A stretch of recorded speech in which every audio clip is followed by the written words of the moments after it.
እታለም እስቲ አንድ ጥያቄ ልጠይቅሽ።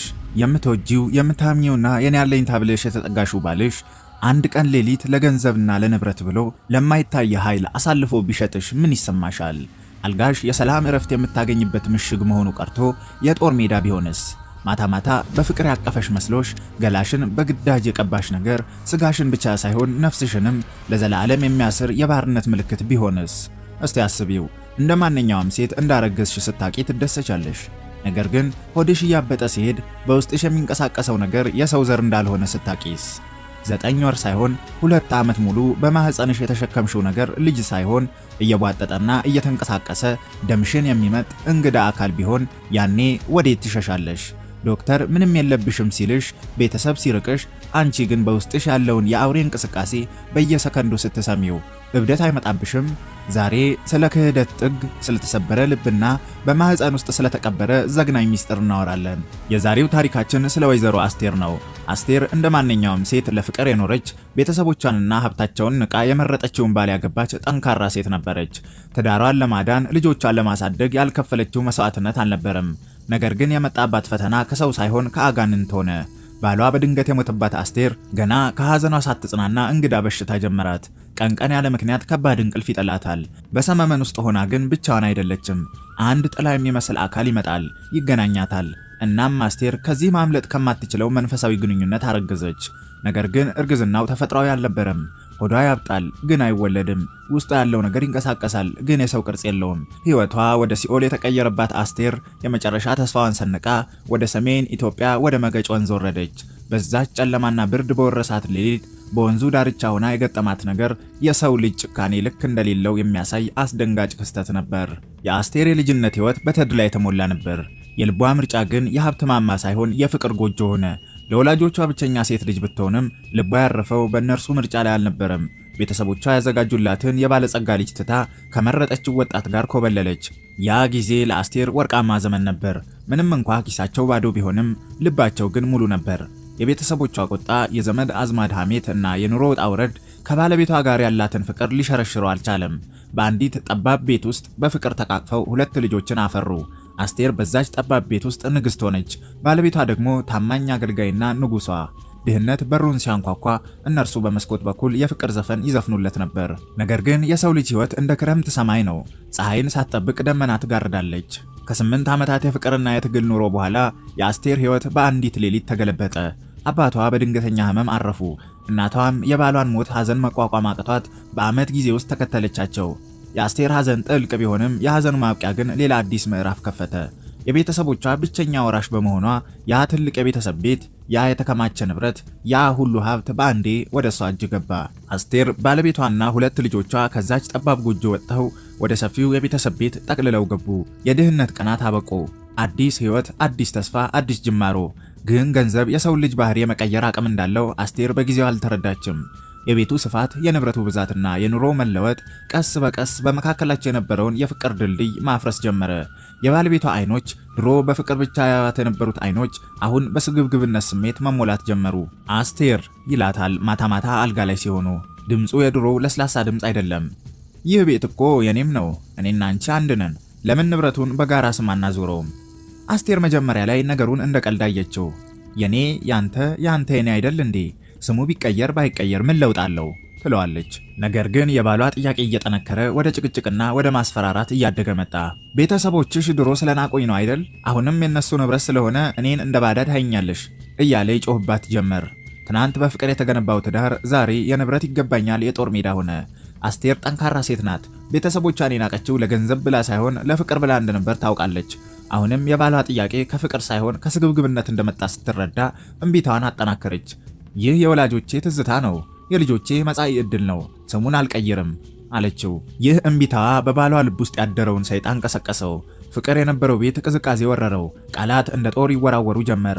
ባሏ ከዘመዶቿ እንድትርቅ አደረጋት። ብቻዋን እንድትሆን፣ ደካማ እንድትሆንና በመጨረሻም እንድትስማማ ለማድረግ ሞከረ። አስቴር ግን አልተሰበረችም። ውስጧ እያለቀሰ ልቧ እየደማ ለልጆቿና ለወላጆቿ ክብር ስትል ጸናች። ነገር ግን ያ ያፈቀረችው ያመነችውና ህይወቷን የሰጠችው ሰው ሌላ ጨለማና አደገኛ መንገድ እያሰሰ እንደሆነ አልገመተችም። በስግብግብነት የታወረው አይምሮ እሷን ለማንበርከክ ሲል የተፈጥሮን ህግ ወደሚጥስና የሲኦልን ደጃፍ ወደሚከፍት እርምጃ እየገፋው መሆኑን አስቴር በህልሟም አላየችም። የቤቱ ግድግዳዎች ጆሮ ቢኖራቸው በዚያን ወቅት በባሏ አይምሮ ውስጥ የሚጉላላውን የክህደት ሴራ ሰምተው ይጮሁ ነበር። ምክንያቱም ቀጥሎ የሚመጣው ነገር የንብረት ጉዳይ ብቻ ሳይሆን የአስቴርን ነፍስና አካል ለዘላለም የሚቀይር ከዚህ ዓለም እውነት ውጪ የሆነ አስፈሪ መርገምት ነበር። ያቺ ሌሊት ተራ ሌሊት አልነበረችም። አየሩ ከብዶ የውሻ ጩኸት በርክቶ አስቴርም ልቧ በምክንያት አልባ ፍርሃት ተሞልቶ ነበር ወደ መኝታ የገባችው። ከባለቤቷ ጋር የነበረው ውጥረት ቤቱን የቀዝቃዛ ጦርነት ቀጠና አድርጎት ስለነበር ጀርባ ለጀርባ ተሰጣጥተው ነበር የተኙት። የቀን ውሎ ድካምና የጭንቀት ክብደት አስቴርን ወደ ጥልቅ እንቅልፍ ወሰዳት። ነገር ግን እንቅልፏ ሰላማዊ አልነበረም። በህልምና በእውኑ ዓለም መካከል ባለው ቀጭን መስመር ላይ ስትወራጭ ድንገት ከአልጋው ላይ የሚፈጠር እንቅስቃሴ አባነናት። አይኖቿን ለመክፈት ገና ስትታገል የባሏ ከባድ ትንፋሽ ፊቷ ላይ ሲያርፍ ተሰማት። በፍቅር ስሜት የቀረባት መስሏት ነበር። ነገር ግን የስሜቱ አየር የተለየ ነው። የፍቅር ሳይሆን የትግል፣ የመተሳሰብ ሳይሆን የማጥቃት ስሜት።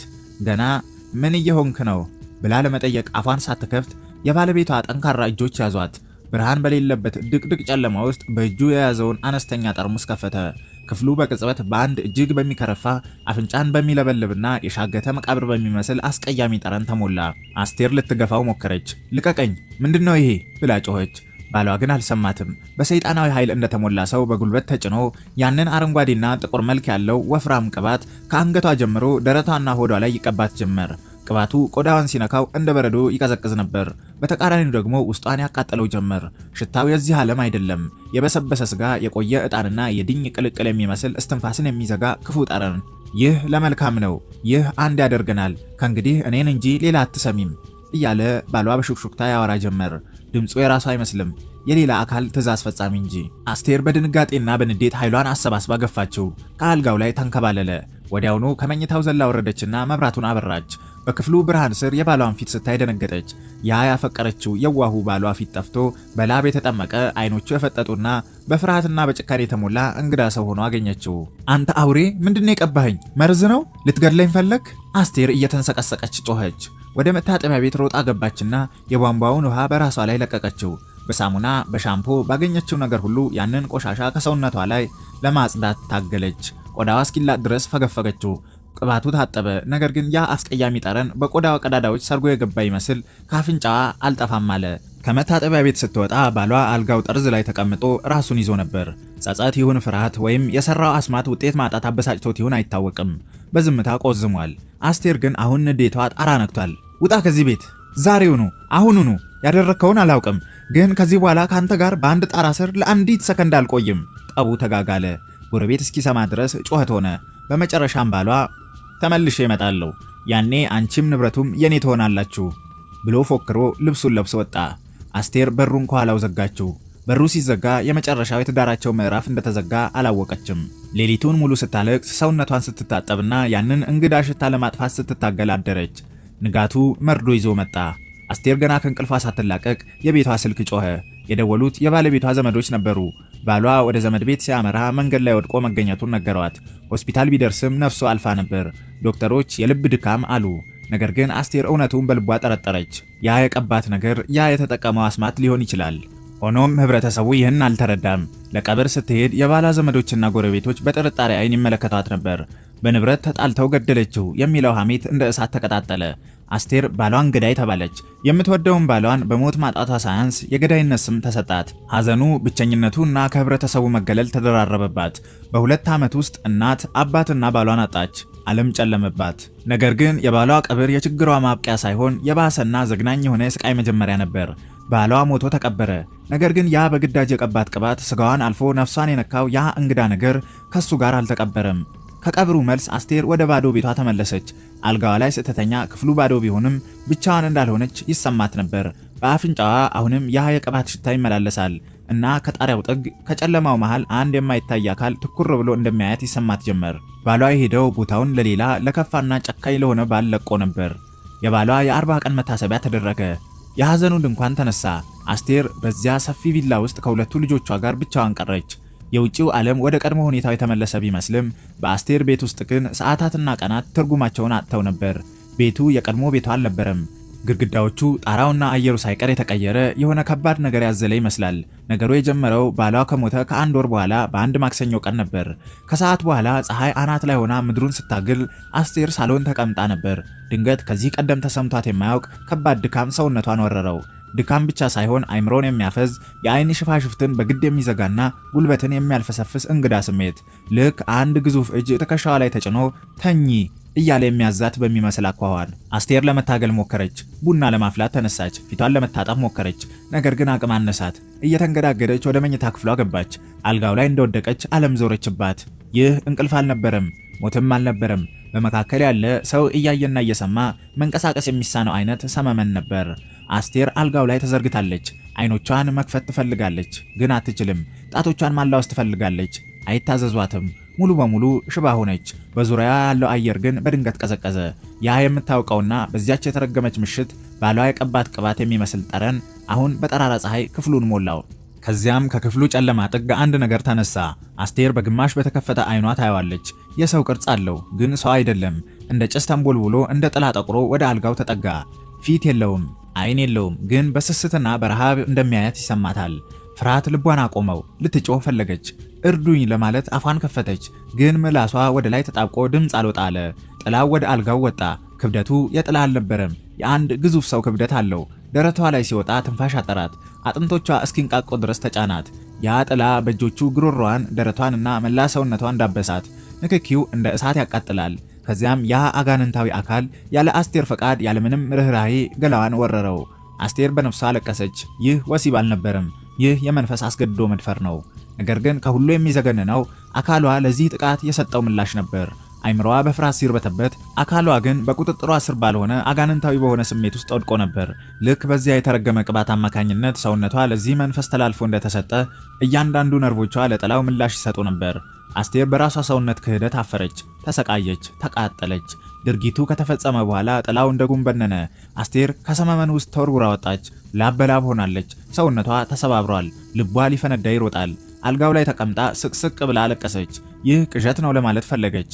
ነገር ግን ሰውነቷ ላይ የቀረው የቅዝቃዜ ስሜትና ያ የሚከረፋ ሽታ እውነት መሆኑን መሰከረባት። ይህ የመጨረሻው አልነበረም፣ ጅማሮ እንጂ። ከዚያን ቀን ጀምሮ የአስቴር ቤት የሷ መሆኑ አበቃ። በሳምንት 3 ወይም 4 ቀን፣ አንዳንድ ጊዜም በየቀኑ ያ ቀትር ላይ የሚመጣው ከባድ እንቅልፍ ይጫጫናታል። የትም መሸሽ አትችልም። ሳሎን ብትሆን፣ ወጥ ቤት ብትሆን ወድቃ ትተኛለች። ያ ጥላ ይመጣል፣ ያንን አጸያፊ ድርጊት ይፈጽምባታል። አስቴር ከሳች። ፊቷ ጠወለገ። አይኖቿ ወደ ውስጥ ሰረጎዱ። የሰው ፊት ማየት ጠላች። ዘመዶቿ ባሏን ገድላ ስለሆነ ህሊናዋ እየወቀሳት ነው አሉ። እሷ ግን የምትታገለው ከህሊናዋ ጋር ሳይሆን በአይን ከማይታይ ለሰውም ተናግራ ከማታስረዳው አውሬ ጋር ነበር። ከዚህ በኋላ ከጥቃቱ የከፋ ነገር መጣ። ከ6 ወራት በኋላ የአስቴር ሆድ ማበጥ ጀመረ። መጀመሪያ ላይ ሰውነቴ እየወፈረ ነው ብላ አሰበች። ግን የወር አበባዋ ቆመ። የጠዋት ማቅለሽለሽ ጀመራት። ምልክቶቹ ሁሉ የእርግዝና ነበሩ። ግን እንዴት? ባሏ ከሞተ 6 ወር አልፏል። ሌላ ወንድ አይታ አታውቅም። ማንም አልነካትም ከዚያ ጥላ በስተቀር። አስቴር በፍርሃት ተውጣ ወደ ሐኪም ቤት ሄደች። አልትራሳውንድ ተነሳች። ዶክተሩ ስክሪኑን እያየ ፊቱን አኮማተረ። ወይዘሮ አስቴር ሆድሽ አብጧል፣ ግን በስክሪኑ ላይ የማየው ነገር ልጅ አይመስልም። ታዲያ ምንድነው ዶክተር? ፈሳሽ ይመስላል ወይም ጋዝ። እርግዝና አይደለም። አስቴር ተስፋ ቆረጠች። እርግዝና አይደለም ተባለ። ነገር ግን ሆዷ ማደጉን ቀጠለ። የ3 ወር፣ የ6 ወር፣ የ9 ወር እርጉዝን የምታክል ሴት ሆነች። እናም እንቅስቃሴው ተጀመረ። ማታ ማታ ተኝታ ሆዷ ውስጥ ያለው ነገር መንቀሳቀስ ይጀምራል። የልጅ እንቅስቃሴ አይደለም። ልጅ ሲንቀሳቀስ ይገፋል፣ ይረግጣል። ይህ ግን ይሽሎኮሎካል። ልክ እንደ እባብ ወይም እንደ ትልቅ ዓሳ በውሃ ውስጥ እንደሚዋኝ ሆዷ ውስጥ ይገለባበጣል። አንዳንዴ ሆዷን ከውስጥ በኩል ይዋጭረዋል። አስቴር በህመም ትጮኻለች። 9 ወር ሞላ። 10 ወር፣ 1 ዓመት። ነገሩ አልተወለደም። ሆዷ ውስጥ ተቀምጦ ምግቧን እየተካፈለ ደሟን እየጠጣ ይኖራል። ያ ጥላ ማታ ማታ መምጣቱን አላቆመም። አሁን የሚመጣው እሷን ለመድፈር ብቻ ሳይሆን ሆዷ ውስጥ ያለውን ልጁን ለመጎብኘትም ጭምር ነበር። ጥላው ሆዷን ሲዳስሰው ውስጥ ያለው ፍጡር በደስታ ይንፈራፈራል። አስቴር ወደ ባህላዊ ሕክምና ሄደች። አዋቂዎች ሆዷን ዳሰው እጃቸውን በፍርሃት ሰበሰቡ። ይህ የሰው ልጅ አይደለም አሏት አንድ አዋቂ። ይህማ የዛር ልጅ ነው። ከአውሊያ ጋር ተጋብተሽ ጸንሰሻል። ይህ እርግዝና ሳይሆን እስራት ነው። 2 ዓመት ሆነ። 2 ዓመት ሙሉ ያንን ያልታወቀ ፍጡር በሆዷ ተሸክማ ኖረች። ሰውነቷ እንደ አሮጊት ጎበጠ። ወገቧን መሸከም አቃታት። ተስፋ ቆረጠች። ሞታን ተመኘች። በየቀኑ በሰመመን ውስጥ ከሚመጣው ባሏና በሆዷ ውስጥ ካለው ልጇ ጋር የሚደረገው ኑሮ ሲኦል በምድር ላይ ሆነባት። እግዚአብሔር ሆይ ምን አጥፍቼ ነው ብላ ታለቅሳለች። ነገር ግን መልስ የለም። የባሏ ስግብግብነት፣ የዛች ሌሊት የግዳጅ ቅባት ሕይወቷን ለዚህ አጋንንት ባርነት አሳልፎ ሰጥቷታል። አስቴር አሁን የአቶ እገሌ ሚስት አልነበረችም፣ የጥላው ሚስት እንጂ። በውስጧም የጥላውን ዘር ተሸክማ ወደማይታወቅና አስፈሪ ፍጻሜ እየተጓዘች ነው። 2 ዓመት ሙሉ በጨለማ ውስጥ ከኖረች በኋላ አስቴር ለአንዲት ጭላንጭል ተስፋ ስትል የመጨረሻውን ጉዞ ጀመረች። የሆስፒታል አልጋዎችና የባህል መድኃኒት ቀማሚዎች ቤት ሁሉም መልስ አጥተውላታል። በሆዷ ውስጥ ያለው ጽንስ አድጎባት መንፈሱን በላዩ ላይ ሰልጥኖባት እንደ ሬሳ እየተንቀሳቀሰች ነበር። በመጨረሻም ጎንደር ውስጥ ስለሚገኝ ይትባረክ ስለተባለ ኃይለኛ መንፈስ ጠሪ ሰማች። እሱ ካላዳነሽ ማንም አያድንሽም ተባለች። ተስፋ የመቁረጥ ጫፍ ላይ የነበረችው አስቴር ያበጠ ሆዷን ታቅፋ ነፍሷን ይዛ ወደ ጎንደር በረረች። ይትባረክ ሲያያት ሁኔታዋን ወዲያውኑ ተረዳ። የተሸከምሽው ነገር ከባድ ነው፣ የባልሽ ስጦታ ሳይሆን የሰይጣን ቅጣት ነው አላት። ነገር ግን አንድ መንገድ አለ፣ መገጭ ወንዝ መውረድ አለብሽ። አስቴር ወደ መገጭ ወንዝ ስትወርድ ብቻዋን አልነበረችም። ይትባረክና ረዳቶቹ አብረዋት ነበሩ። ከአካባቢው መንደሮች ርቆ ሰው እግሩን በማያነሳበት የወንዙ ድምጽ ብቻ በሚያስተጋባበት ስፍራ ሰፈሩ። ለ6 ቀናት አስቴር በዚያ ወንዝ ዳርቻ ኖረች። በእነዚህ 6 ቀናት ውስጥ ኑሮዋ ከሰው ተራ የወጣ ነበር። ፀሐይ ሳትወጣ ትነሳለች፣ እዛ ቀዝቃዛ ወንዝ ውስጥ ትገባለች። ውሃው ቆዳዋን እስኪሰረስረው ድረስ ትዘፈቃለች። ልቀቀኝ እያለች ከማይታየው ጠላቷ ጋር ትሟገታለች። ሆዷ ውስጥ ያለው ነገር ውሃ ውስጥ ስትገባ ይንፈራፈራል። ወንዙን ይፈራው ወይም ይወደው እንደሆነ አታውቅም፣ ብቻ ይንቀሳቀሳል። ማታ ማታ በወንዙ ዳርቻ ባለው ድንኳን ውስጥ ስትተኛ የዱር አራዊት ድምጽ ትሰማለች። የጅብ ጩኸት፣ የቀበሮ እሪታና የእንቁራሪቶች የማያቋርጥ ሲርሲርታ። እነዚህ ድምጾች ግን አስቴርን አያስፈሯትም። በሆዷ ውስጥ ካለውና በላዩ ላይ ከሚያረበው ጥላ የበለጠ የሚያስፈራ ነገር በምድር ላይ የለምና። 7ኛው ቀን ደረሰ፣ የፍርዱ ቀን። ሰዓቱ ከሌሊቱ 10 ሰዓት ተኩል ነበር። ጨረቃ በሰማይ ላይ እንደ ትልቅ የሳሎን መብራት ተሰቅላ አካባቢውን በደብዛዛ ብርሃን አጥለቅልቀዋለች። የመገጭ ወንዝ በጨረቃ ብርሃን ብርማ ቀለም ለብሶ እንደ ዘይት ይፈሳል። ዙሪያውን የከበቡት ኮረብታዎች እንደ ግዙፍ ጥቁር ጠባቂዎች ቆመዋል። አስቴር በወንዙ ዳርቻ ቆማለች። ሰማያዊ ቀሚስ ለብሳለች። የሌሊቱ ንፋስ ቀሚሷን ያውለበልበዋል። ፊቷ በህመምና በድካም ቢገረጣም አይኖቿ ውስጥ ግን የመጨረሻዊ ህይወት ፍላጎት ይነበባል። ዛሬ ወይ ድናለው ወይ ሞታለው አለች ለራሷ። ይትባረክ ወደ እርሷ ተጠጋ። በእጁ ጥቁር ዶሮ ይዟል። ዶሮዋ አትጮህም፣ አትንቀሳቀስም። ልክ እጣ ፈንታዋን እንዳወቀች ሁሉ። ግቢ አላት ይትባረክ። ድምፁ እንደ ወንዙ ድምፅ ጥልቅ ነበር። አስቴር ወደ ውሃው ገባች። ቀዝቃዛው ውሃ እግሮቿን፣ ጉልበቷን ከዚያም ወገቧን ዋጠው። ያ ያበጠው እንግዳ ነገር የተሸከመው ሆዷ በውሃው ተሸፈነ። ሰውነቷ ተንቀጠቀጠ። ብርዱ ከአጥንቷ ገባ። ይትባረክ ከወንዙ ዳር ቆሞ ዶሮዋን ይዞ ድግምት ማነብነብ ጀመረ። ቃላቶቹ ግልጽ አይደሉም። ከዚያም ቢላ አወጣና ዶሮዋን አረዳት። ትኩስ ደም ተረጨ። ይትባረክ ደሙን ወደ ወንዙ አቅጣጫ ወደ አስቴር ረጨው። የዶሮው ደም በውሃው ላይ ተንሳፈፈ።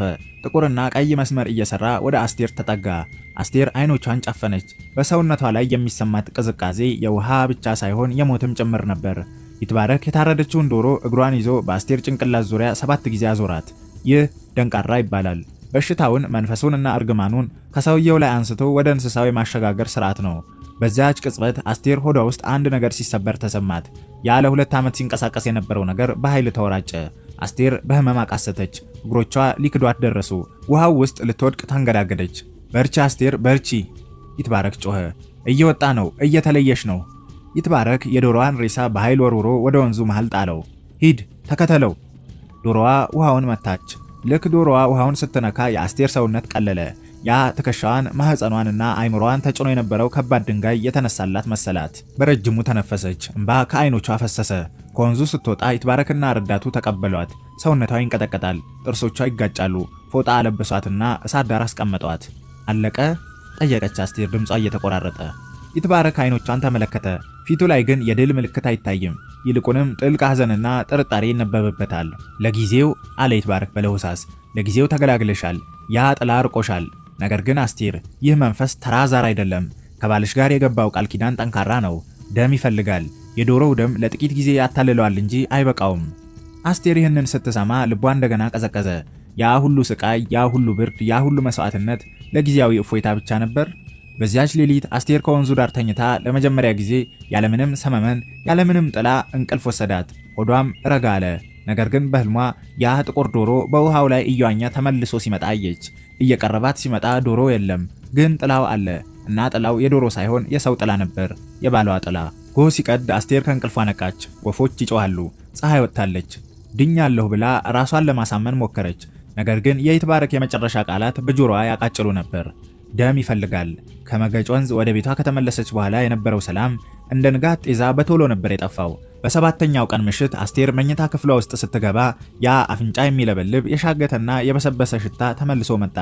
በዚህ ጊዜ ግን ጠረኑ ከመቼውም ጊዜ በላይ ጠንካራና አደገኛ ነበር።